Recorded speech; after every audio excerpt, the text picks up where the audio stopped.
But we, of course, stay with football, but we now cross over to the Kenya School of Monetary Studies, where the 4th annual general meeting for the Football Kenya Federation since Nick Mwenda took over office is currently going on, and the current FKF president, Nick Mwenda, is addressing the meeting. And what they depict. Today it is Nick Mwenda, tomorrow it is yourself. You will face the same consequences. Let us work as a family. Let us stop the actions of divisions that we have. I am asking you again, especially our brothers in KPL, I am saying to you outrightly today, we respect you. You are our members. We have respected you. We shall continue to respect you. But he's also saying to you, go back and consider your actions.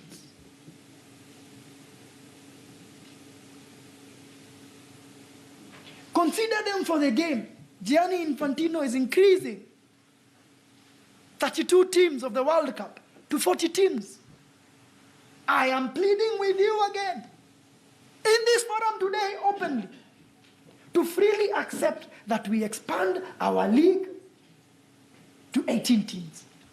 I shall continue to plead with you as we defend ourselves in court. Where you go, we shall do so. And I have requested every stakeholder that has an ear in this so that we can solve this problem. It is the last piece that is remaining in our jewel, our Harambee Stars team, away to DRC. Fantastic result. Our organization, you have seen in my clip today. While we are not there, and we won't be there soon, I am asking you to consider your position, to consider that your brothers also want to take part in that league, to consider so that from today going forward, we agree things without having to vote. And I hope and wish that one day we shall get to a stage where we do not have to vote to determine anything, that we can agree by consensus. If we do so, then we shall move the game forward. And so I thank you for being here today for the first time. It's a new experience for me. I've never had to chair an AGM, except small companies that I have run in my life. You give me an opportunity to lead, and I'm truly thankful for that. You give an opportunity for us to express ourselves. We shall continue to do so. We shall listen to you, whether you're a friend. It is not personal, this. We will take your opinion. And that is the spirit which shall come with the table. And so I ask you, especially our brothers KPL, to consider the same and act to show us the good faith that we are requesting from you, so that the outside world can see the example that we bring to the table. We can solve any matters, and it can be done without having to fight. To my team, I would like to introduce my team before we go away. Just stand up, NEC members and the directors. I'd like to quickly introduce my team. Those that are here. Behind them, you saw, is Christine Ojode. Christine Ojode is our finance director. Please see her properly, because you might need a favor from her soon. Please look at her. Then we have Rafael Malungo. Rafael Malungo is NEC member for Coast Region. He's also the chair of the beach committee.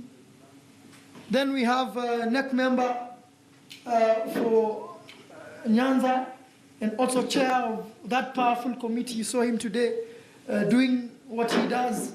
He does best and marshalling our financials. Just before I proceed, we went to Ghana for the first time. We were beaten. I went to the beach. We were beaten 11-3, I believe, in Kenya on the beach. I didn't know. I hadn't read the rules properly, so the game ended very quickly in 36 minutes. And we were beaten by Ghana badly. And we went to Ghana and did better, 7-1. And Malungo is driving that. The chairman, Malungo is driving that. You start on a losing note, and then you build it on. Leadership is about starting from a bad position and building it on. The chairman finance, as you can hear, you've heard about stories about people who want to con us, about documents brought to us that are clearly look like forgeries or are forgeries that have come to us. You have seen the debt we are clawing into. He has done very well, the chairman, to guide that ship in where we are standing now. And I hope to do the better in other days. Then we have Tony Kwea. Tony Kwea is member for Western. Tony Kwaya is the chairman of another notorious committee called Referees Committee. That one is notorious.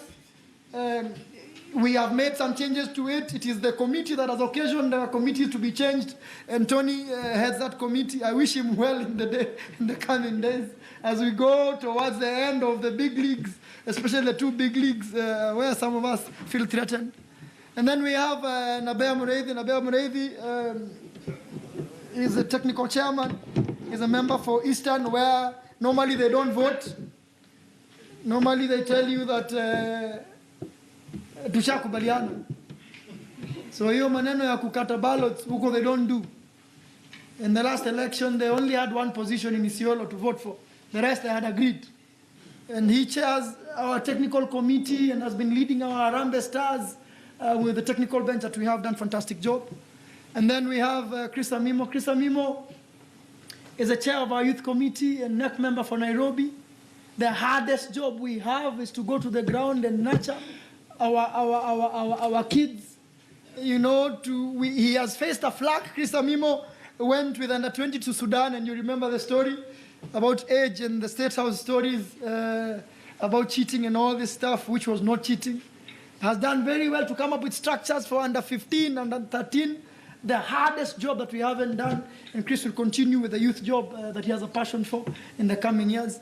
Then we have Robert Mudhomi. Everybody knows Robert Mudhomi is leading our secretariat. A hard job. I keep telling him that the CEO's job of football, if you do it for 3 years, you can be CEO of any other organization that you want to be, because every day you're on the phone, every minute you're on the phone and making big decisions and having to communicate and receive flack about decisions that are made. It's a reflection of the things we can do. Fantastic job he has done. Organized your AGM today to what you can see. And the good things you're seeing in that federation are his brainchild. I'd like to thank you for the job he has done. And then I have my able DP, Doris.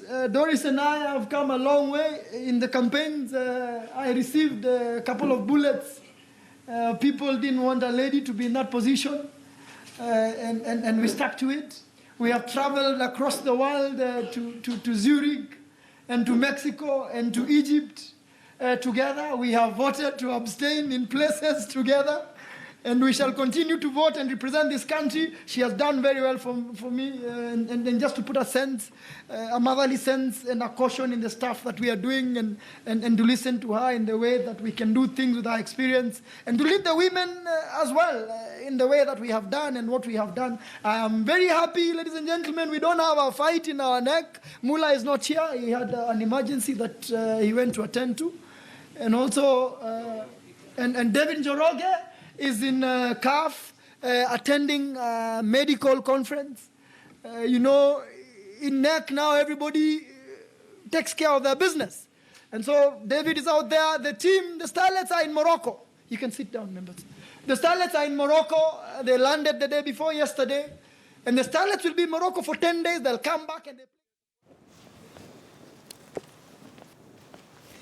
the FKF President Nick Mwenda addressing the FKF AGM that is currently underway at the Kenya School of Monetary Studies. Yes, Studies, yeah? studies. If you like, you can call it KSMS. Yes.